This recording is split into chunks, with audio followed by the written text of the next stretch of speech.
Hello everyone, welcome to the first, introductory episode of World Overdrive Wrestling, featuring the best wrestling in the world that you will ever see. So this game is Total Extreme Wrestling 2020. It's a wrestling booking simulator where I get to kind of hire my own wrestlers and book shows. I've never really played this game before. I've played some of the previous versions of it, 2016, 2013, 2010.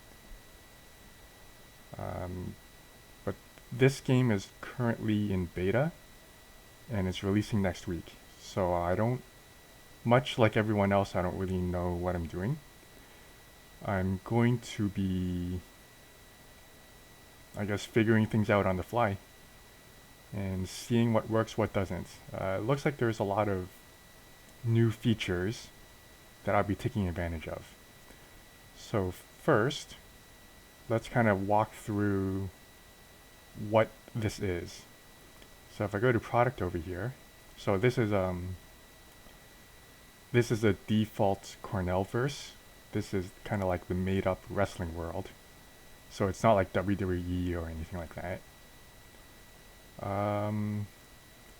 So yeah, I've created my own company. It's called, where's the name?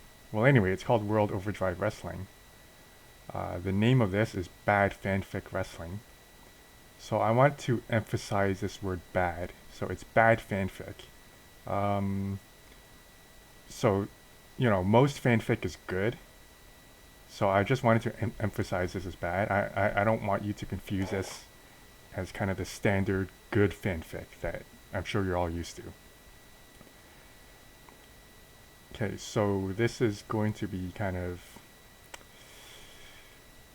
bad anime. It's just going to be, basically I'm the author of a diary called Overdrive Wrestling Entertainment, and I found that the terribleness of my ideas did not translate well to written form. So I'm just going to give this kind of video format a try and see if I can kind of explain my bad ideas better. So women's wrestling, it's going to be integrated. It's going to be kind of Lucha Underground like, where it's just over the top craziness. It's skit based. 75% angles, 25% matches. The events will be 50% matches. So that's going to be a learning curve.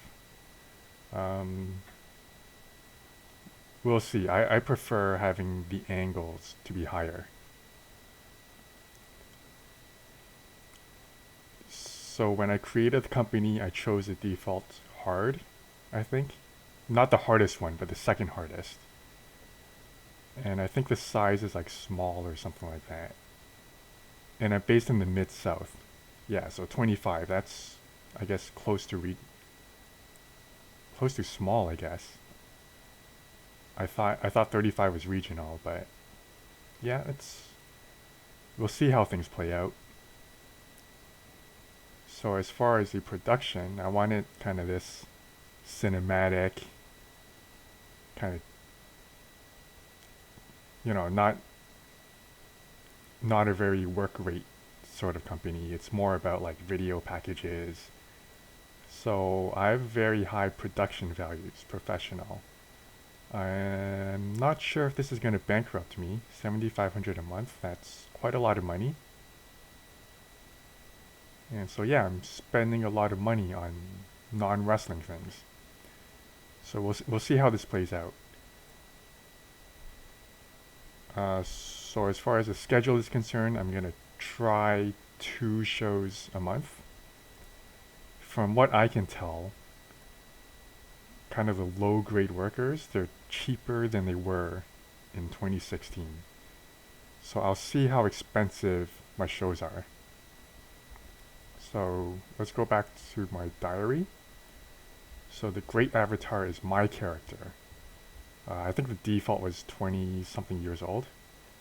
I upped the age of my character because I'm kind of the owner of the business. It's not really believable that, a 22-year-old would kind of like own a business and run it and kind of book everything.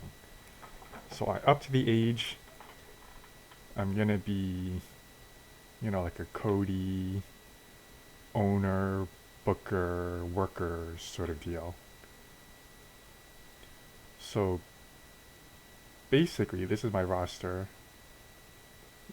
I'm going to be kind of the same strategy that I used before. I'm going to focus on a few main eventers.